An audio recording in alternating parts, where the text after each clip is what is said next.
Hello to everyone. I hope you are studying well for the examination. I'll discuss one more problem from income from salary.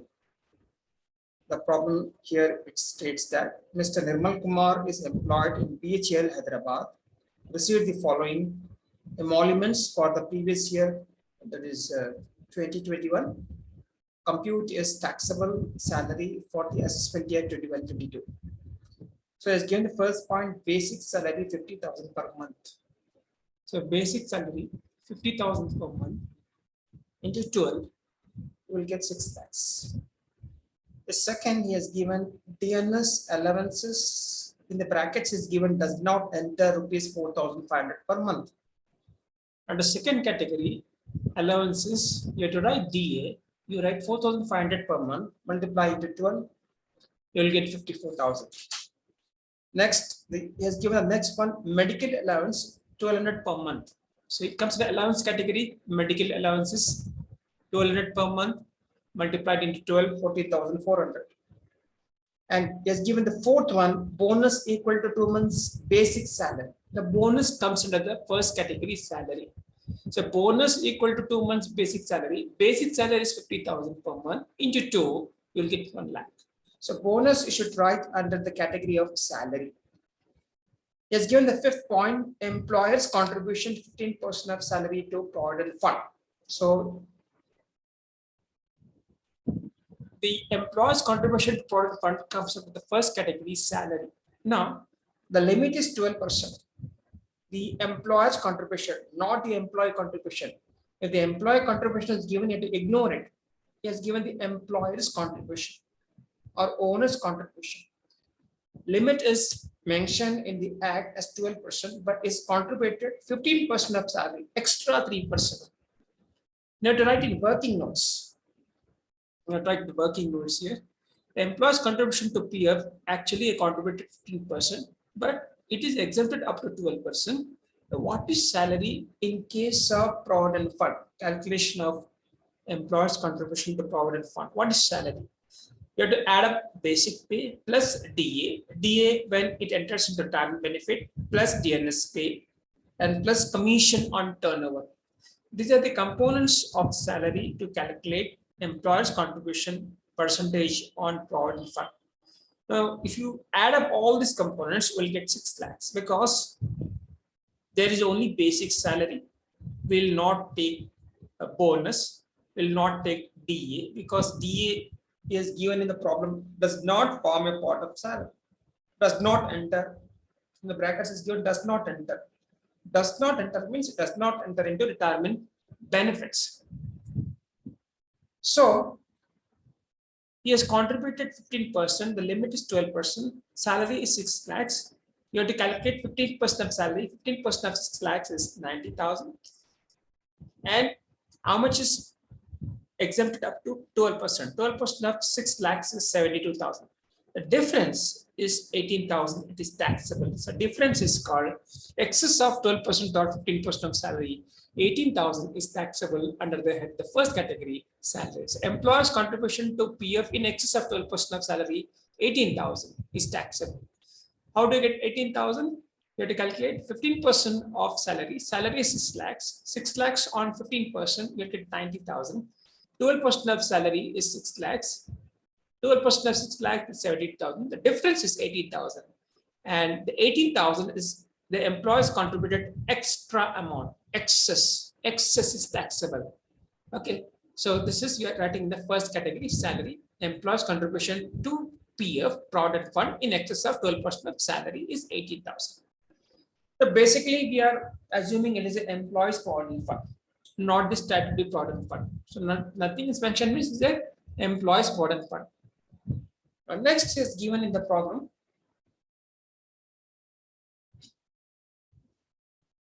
House rent allowances, 30% of salary. Allowances comes under HRA comes under allowances. You have to calculate 30% salary. Salary is 6 lakhs. On 6 lakhs, 30%, it comes to 1,80,000. Now remember, you have to verify whether the employee is staying in rented house or own house. Now in the problem, is staying in own house. Okay, as is not paying any rent, is not staying in rented house, is not paying any rent. So he's staying in his own house. So whatever the amount received HRA is completely taxable. So therefore we are calculating 30% of salary, 30% of 6 lakhs, 1,08,000 is completely taxable. Now, next, he has given the seventh point. He has provided a car of 1.8 liters with driver for official and personal purposes. As we discussed, every time the car liters is mentioned in the problem as 1.8, it is a big car. Here's working notes. Motor car purchase value. 1.8 liters, it's called big car. Okay. If it's less than 1.6 liters, it is small car. Or less than 16,000 cubic capacity, it is a small car. More than 1,600 cubic capacity is a big car. What you did, you had 2,400 per month for driver's salary, 900 per month, will get 3,300 per month. You would convert into yearly 3,300 into 12. So you will get perquisite value. It comes up in the category of perquisites. So 33 into 12 will get 39,600. So this is how to calculate perquisite value in case of motor car. And the car is used for official and personal purposes. And the expenses are paid by the employer by default. It is not mentioned, but it is by default. With driver's salary, he is also paying with driver's salary. The eighth one is given. He is appointed 2 servants at his residence who are paid by employer 2,000 per month each. It comes to perquisite servant salary. 2 servants, each 2,000, monthly 4,000. He has given monthly. You have to convert into yearly, into 12, 48,000. This is the point number 8. Point number 9. He received 25,000 as legal travel concession, but has not traveled anywhere. LTC comes into perquisites because as mentioned in the problem, he has not traveled anywhere. That means whatever the LTC leave travel concession received from the employer is taxable because it's mentioned. Even he has not mentioned, simply they're given LTC amount is mentioned, that is a taxable perquisites. LTC means leave travel concession. You're allowed to go to any vacation, to any state for tour or on vacation once in a year. You'll get some amount from the employer. That's called legal travel concession. So here in the problem is mentioned, it is they are not utilized that amount. If it is not utilized completely, it is taxable. Even if it is not mentioned in the problem, by default, you have to assume that the LTC amount is not utilized. So it is taxable. The last important point in the problem is education facility of one child is provided in an institution owned by the employer valued at 2,500 per month. The education facility is a perquisite, but please remember, don't forget it, education facility is different from education allowances. Education allowances comes under the category of allowances part. And this education allowances is only provided to maximum 2 children per child, 100 rupees per month. Per child, 100 rupees per month. There are 2 children, 200 rupees per month into 2,400 rupees in a year. But this is different. This is a perquisite. Perquisite different, allowances different. Now, he has given education facility for one child. What does it mean? Now, it means that Rule 3, subsection 5 indicates that when free education facility is provided to the employer and the institution is owned by the employer, that is employer, and you're giving free education facility to employees' children, and the institution or school is maintained by the employer, if the perquisite value, if the amount is less than 1,000 per month, it is exempted. If the education facility provided to one child and this institution is maintained by the employer, and the amount does not exceed 1,000 per month, it is tax free, exempted, we can say, exempted perquisites.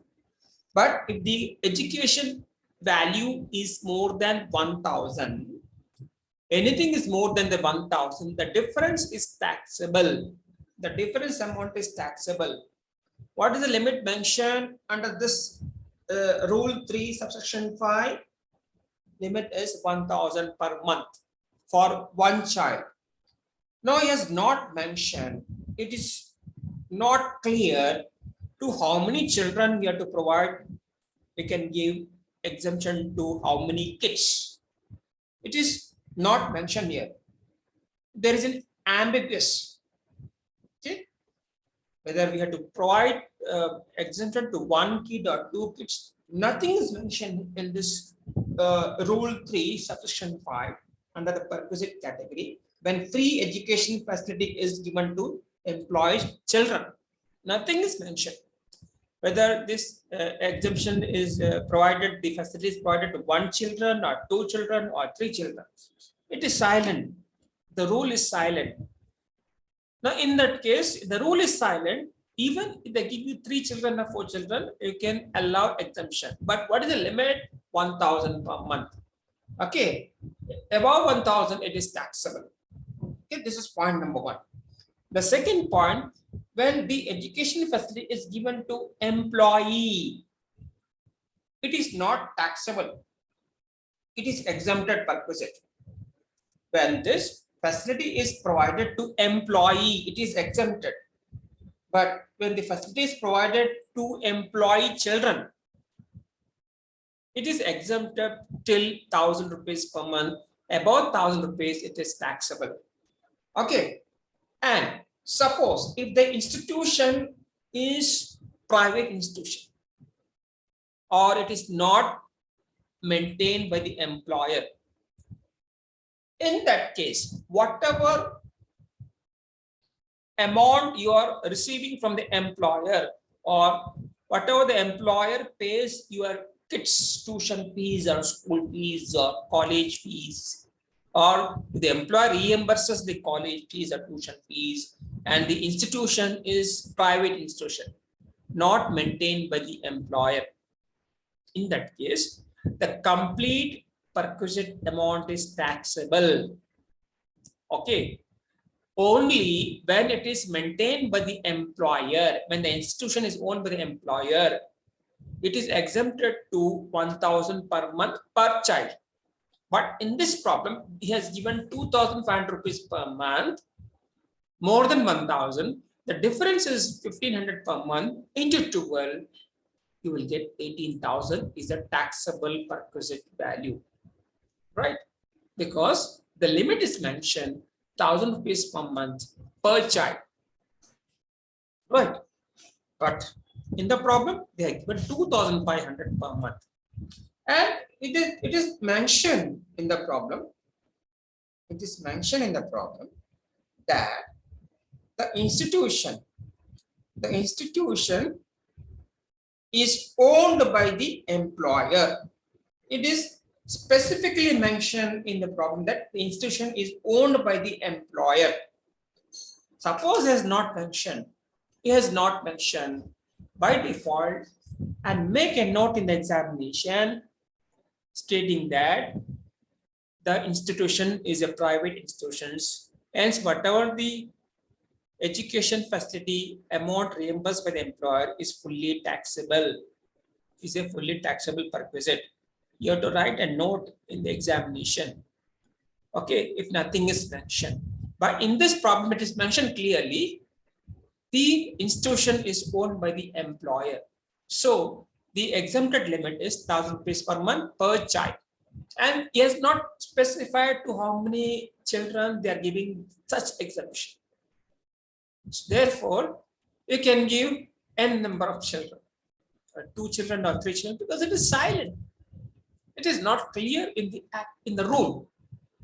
So add up all the outside column values, you will get gross income from salary 10,97,000 less You have to subtract reductions at section 16. The first deduction you have to subtract salary deduction, that is 50,000. It is a fixed amount, and you will get the net amount income from salary. And this part is very important. Please concentrate on this one.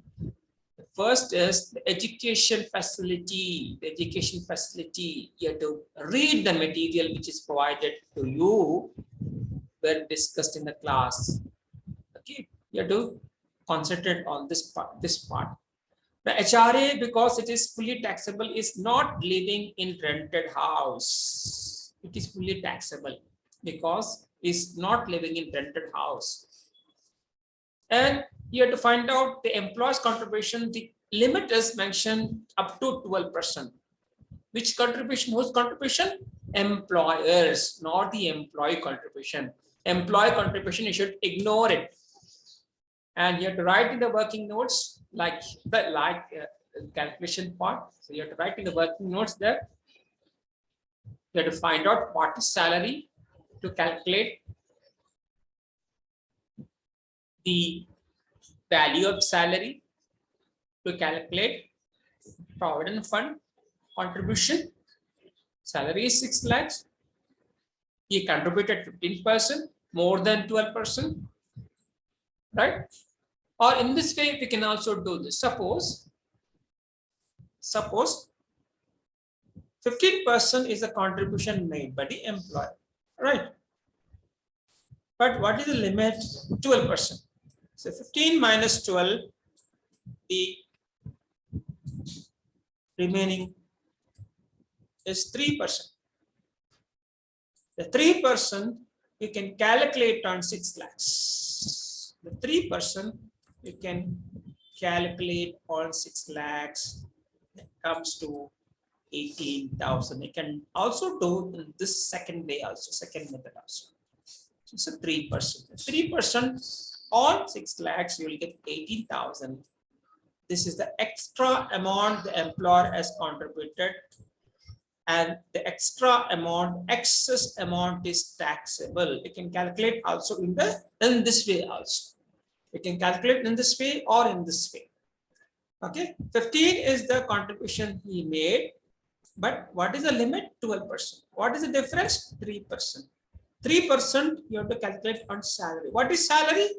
Basic pay plus DA when it enters the retirement benefit plus GNS pay plus commission on turnover.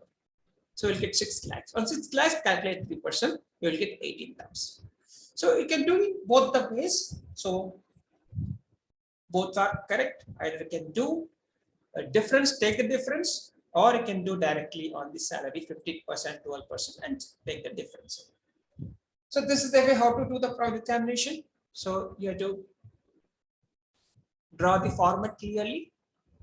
Heading: computation of income and salary for the assessment 21-22. First column particulars, second column rupees column, third rupees, seconds for inner column, the third one is outer column. The first category is salary, the second category is allowances, the third category is purpose. So add up all the outer column values, you get gross income from salary. You have to subtract reduction at section 16. So we have only standard deductions because we don't have the entertainment allowance deductions and professional tax.